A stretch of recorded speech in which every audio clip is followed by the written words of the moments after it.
ಎಲ್ಲಿ ನೋಡಿದ್ರು ಎಲ್ಲರ ಬಾಯಲ್ಲೂ ದರ್ಶನ್ ಕೇಸ್ ವಿಚಾರ, ಪ್ರಜ್ವಲ್ ರೇವಣ್ಣ ಪೆನ್ಡ್ರೈವ್ ವಿಚಾರ, ಚಂದನ್ ಶೆಟ್ಟಿ, ನಿವೇದಿತಾ ಗೌಡ ಹಾಗೂ ಯುವ ರಾಜ್ಕುಮಾರ್ ಡೈವೋರ್ಸ್ಗಳು, ಯಡಿಯೂರಪ್ಪನವರ ಪೋಕ್ಸೋ ಪ್ರಕರಣದ ಸುದ್ದಿಗಳೇ ಹರಿದಾಡ್ತಿವೆ. ಇವುಗಳ ಬಗ್ಗೆ ಹೆಚ್ಚಿಗೆ ಆಸಕ್ತಿ ಸಾರ್ವಜನಿಕರಲ್ಲಿ ಮೂಡುತ್ತಿವೆ. ದಿನದಿಂದ ದಿನಕ್ಕೆ ದರ್ಶನ್ ಹಾಗೂ ಪವಿತ್ರ ಗೌಡ, ಚಂದನ್ ಶೆಟ್ಟಿ ಸ್ಟಾರ್ ನಟರ ಕುರಿತ ಸುದ್ದಿಗಳು ಜೋರಾಗ್ತಿವೆ. ನಮ್ಮ ದಿನನಿತ್ಯದ ಜೀವನದಲ್ಲಿ ಬೆಲೆಗಳ ಏರಿಕೆಯಿಂದ ಸಾರ್ವಜನಿಕರ ಜೇಬಿಗೆ ಕತ್ತರಿ ಬೀಳ್ತಾ ಇದೆ. ಪೆಟ್ರೋಲ್, ಡೀಸೆಲ್ ಬೆಲೆ ಏರಿಕೆ, ದೇಶಾದ್ಯಂತ ನೀಟ್ ಪರೀಕ್ಷೆಯ ಅಕ್ರಮ ಕುರಿತು ಹೋರಾಟ, ಶಾಲೆಗಳಲ್ಲಿ ಡೊನೇಷನ್ ಹಾವಳಿ, ಮಳೆ ಅವಾಂತರದಿಂದ ಸಮಸ್ಯೆಗಳು ಹೆಚ್ಚಾಗ್ತಾ ಇವೆ. ಗಂಭೀರ ಕಾಯಿಲೆಗಳು ಮಕ್ಕಳು ಹಾಗೂ ವಯಸ್ಸಿನ ಮಿತಿ ಇಲ್ಲದೆ ಹೆಚ್ಚುತ್ತಿವೆ.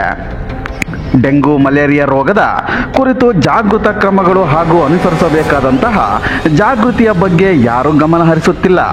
ದಿನನಿತ್ಯದ ಜೀವನದಲ್ಲಿ ಸಾವಿರಾರು ಸಮಸ್ಯೆಗಳನ್ನು ಎದುರಿಸುತ್ತಿದ್ದೇವೆ. ಇವುಗಳೆಲ್ಲವನ್ನ ಬಿಟ್ಟು ಎಲ್ಲೋ ಅವರಿವರ ವೈಯಕ್ತಿಕ ವಿಚಾರಕ್ಕೆ ಕಾಲಹರಣ ಮಾಡುತ್ತಿದ್ದೇವೆ ಅನಿಸುತ್ತಿದೆ. ಅಪರಾಧ ಮಾಡಿದವರ ಮೇಲೆ ಕಾನೂನು ಇದೆ, ಪೊಲೀಸ್ ಅಧಿಕಾರಿಗಳು ಇದ್ದಾರೆ, ಕ್ರಮಗಳನ್ನು ತೆಗೆದುಕೊಳ್ತಾರೆ. ಇದನ್ನು ಬಿಟ್ಟು ನಾವೇ ಪರರ ವಿರೋಧ ಚರ್ಚೆಗಳಲ್ಲಿ ಸಾಮರಸ್ಯವನ್ನ ಹಾಳು ಮಾಡಿಕೊಳ್ಳುತ್ತಿದ್ದೇವೆ. ಇದರಿಂದ ಯಾವುದೇ ಪ್ರಯೋಜನವಿಲ್ಲ ಅಲ್ವಾ? ನಮ್ಮ ದಿನನಿತ್ಯದ ಜೀವನದಲ್ಲಿ ಸಾಕಷ್ಟು ಏರಿಳಿತಗಳು, ಸಮಸ್ಯೆಗಳ ಸರಮಾಲೆಗಳಲ್ಲೇ ಜೀವನ ಸಾಗಿಸುತ್ತಿದ್ದೇವೆ. ಅದನ್ನ ಮರೆತು ಇನ್ನೊಬ್ಬರ ಬಗ್ಗೆ ವಿಚಾರ ಮಾಡುತ್ತಿರುವುದು ಎಷ್ಟರ ಮಟ್ಟಿಗೆ ಸರಿ ಎಂಬುದನ್ನ ನಾವು ಆತ್ಮಾವಲೋಕನ ಮಾಡಿಕೊಳ್ಳಬೇಕಾಗಿದೆ.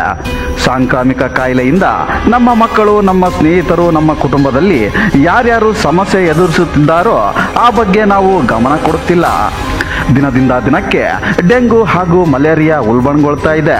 ಈ ರೋಗಗಳಿಗೆ ಅನೇಕರು ತುತ್ತಾಗುತ್ತಿದ್ದಾರೆ. ಇದಕ್ಕೆ ಏನು ಕಾರಣ ಎಂಬುದು ನಮಗೆ ತಿಳಿದಿದ್ದರೂ ಸಹ ನಾವು ಅದರ ಬಗ್ಗೆ ಜಾಗೃತಿ ವಹಿಸುತ್ತಿಲ್ಲ. ನಮ್ಮ ಸುತ್ತಮುತ್ತಲಿನ ಪರಿಸರ ಮಾಲಿನ್ಯ ಹಾಗೂ ಗಲೀಜಿನಿಂದ ಕೂಡಿದೆ. ಅಕ್ಕಪಕ್ಕದ ಚರಂಡಿಗಳು ಮಳೆಯಿಂದಾಗಿ ಗಬ್ಬೆದ್ದು ನಾರುತ್ತಿವೆ. ಇದರಿಂದ ಸೊಳ್ಳೆಗಳು ಹರಡುವುದರಿಂದ ಮಲೇರಿಯಾ, ಡೆಂಗು, ಜ್ವರ ಹೆಚ್ಚುತ್ತಿದೆ. ಇದರ ಬಗ್ಗೆ ನಾವು ಜಾಗೃತಿ ವಹಿಸುತ್ತಿಲ್ಲ. ಅದರ ಬಗ್ಗೆ ಧ್ವನಿ ಎತ್ತದೆ ಇನ್ನೊಬ್ಬರ ಬಗ್ಗೆ ಧ್ವನಿ ಎತ್ತುತ್ತಿದ್ದೇವೆ. ಇದು ಎಷ್ಟರ ಮಟ್ಟಿಗೆ ಸರಿ? ಇನ್ನು ಮೇಲಾದರೂ ನಮ್ಮ ಸುತ್ತಮುತ್ತಲಿನ ನೂರಾರು ಸಮಸ್ಯೆಗಳಿವೆ. ಸ್ವಚ್ಛತೆ, ಶುದ್ಧ ಕುಡಿಯುವ ನೀರಿನ ವ್ಯವಸ್ಥೆ, ಪರಿಸರದ ಬಗ್ಗೆ ಕಾಳಜಿ, ಆರೋಗ್ಯ ಸಮಸ್ಯೆಗಳ, ಹೀಗೆ ನಾನಾ ತರಹದ ಸಮಸ್ಯೆಗಳನ್ನು ಎದುರಿಸುತ್ತಿದ್ದೇವೆ.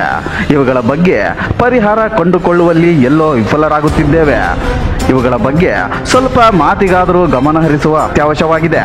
ಇದು ಚಿರಾಯು ಕನ್ನಡ ಡಿಜಿಟಲ್ ವಾಹಿನಿಯ ಕಳಕಳಿಯಾಗಿದೆ. ಚಿರಾಯು ಕನ್ನಡ ಟಿವಿ, ನಿಮ್ಮ ಪರ ನಮ್ಮ ಧ್ವನಿ. ಅಂಗೈನಲ್ಲೇ ಜಗತ್ತಿನ ಸುದ್ದಿ ತಿಳಿಯಲು ಹಾಗೂ ಅನುಕ್ಷಣದ ಸುದ್ದಿಗಳಿಗಾಗಿ ಚಿರಾಯು ಕನ್ನಡ ಟಿವಿ ಸಬ್ಸ್ಕ್ರೈಬ್ ಮಾಡಿ. ಹೊಸ ಸುದ್ದಿಗಳ ನೋಟಿಫಿಕೇಶನ್ಗಾಗಿ ಬೆಲ್ ಐಕಾನ್ ಕ್ಲಿಕ್ ಮಾಡಿ. ನಮ್ಮನ್ನು ಬೆಂಬಲಿಸಕ್ಕೆ ಲೈಕ್ ಬಟನ್ ಒತ್ತಿ.